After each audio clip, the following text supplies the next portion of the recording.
Dans le cadre de ces Thermalies 2016, j'ai le plaisir de recevoir le docteur Dubois. Bonjour docteur Dubois. Bonjour. Le thème de notre discussion va être thermalisme et psychiatrie. Et je vais d'abord vous demander de vous présenter, de nous permettre de comprendre pourquoi vous intervenez sur ce sujet. Tout d'abord, je suis psychiatre et je dirais même que je suis psychiatre depuis très longtemps puisque toute mon ascendance était psychiatre. Donc depuis 150 ans, nous baignons dans cette spécialité de père en fils et nous dirigeons une station thermale depuis cette période-là.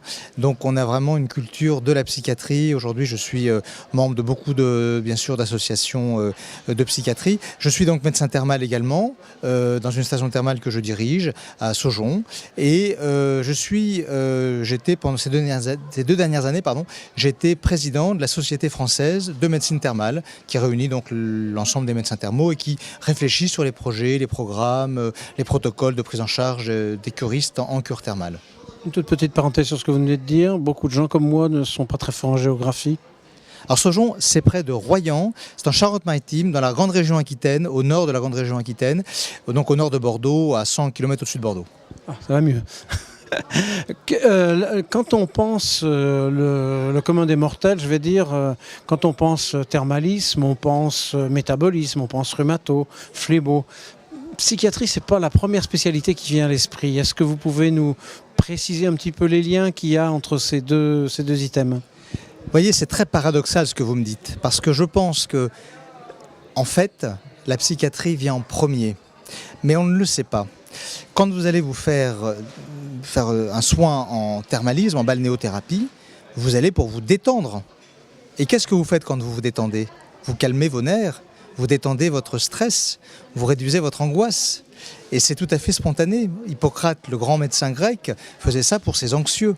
Et ça a toujours été le thermalisme, ça a toujours été la médecine thermale, la médecine balnéothérapique a toujours été une médecine de la détente, de l'antistress. Mais c'est vrai, vous avez parfaitement raison aussi, que ces dernières années ou ces dernières décennies, c'est plutôt la rhumatologie, c'est plutôt les affections ORL, la dermatologie ou maintenant le métabolisme, qui sont les pathologies qui ont le plus travaillé sur des indications thérapeutiques. Mais le thermalisme psychiatrique existe, il est peu connu, il est peu représenté surtout, mais croyez-moi, il y a beaucoup de choses à dire et beaucoup d'évidence dans l'efficacité thérapeutique du thermalisme dans cette spécialité. Il me semble, sans être un spécialiste, que le thermalisme a beaucoup souffert du manque de preuves quelque part. Est-ce que finalement, on n'a pas un tout petit peu passé sous silence la psychiatrie, parce que ce n'est pas le domaine le plus facile pour faire de la médecine sur les preuves ? Sauf que là aussi, je me permets d'apporter la contradiction. Je suis vraiment très mal. Pour une raison qui est très simple, c'est que le thermalisme psychiatrique a réalisé la première étude scientifique la plus rigoureuse dans le cadre de la FRET.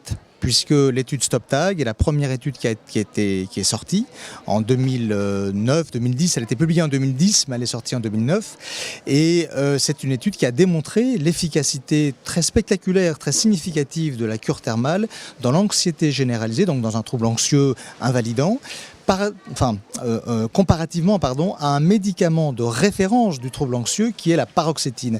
Et sur une durée de 2 mois, c'est-à-dire que vous preniez d'un côté 2 mois de médicament, qui est la paroxétine, qui est un médicament indiqué, contre la cure de 3 semaines. Donc 1 mois et 1 semaine après la fin de la cure, pour arriver aux 2 mois, on a un effet qui est significativement supérieur à l'effet des 2 mois de médicaments. Vous voyez, donc vraiment une preuve très solide sur un nombre de patients important, puisqu'on avait 237 patients, et avec des résultats très spectaculaires, puisqu'on a 44% d'amélioration supérieure dans le groupe cure thermale.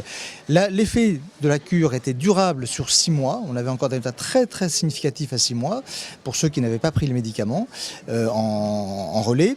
Et cette étude a été suivie par une deuxième étude, qui a été une étude sur le sevrage des médicaments anxiolytiques, qui a été menée donc après avec des universitaires, qui a consisté à faire un protocole de prise en charge de l'arrêt des médicaments anxiolytiques chez des patients qui en prenaient de manière chronique.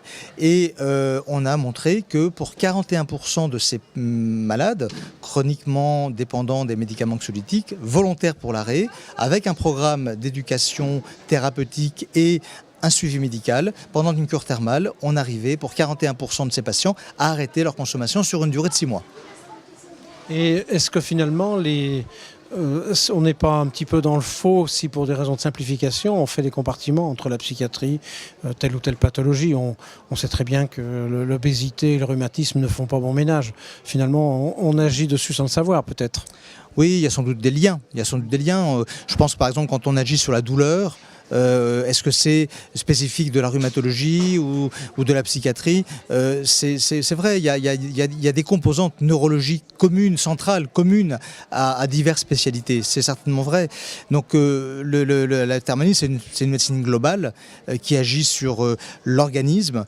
Il y a des mécanismes plus locaux ou plus spécifiques à certaines pathologies, mais il y a des mécanismes très généraux. Le thermalisme psychiatrique est certainement un thermalisme assez général, oui.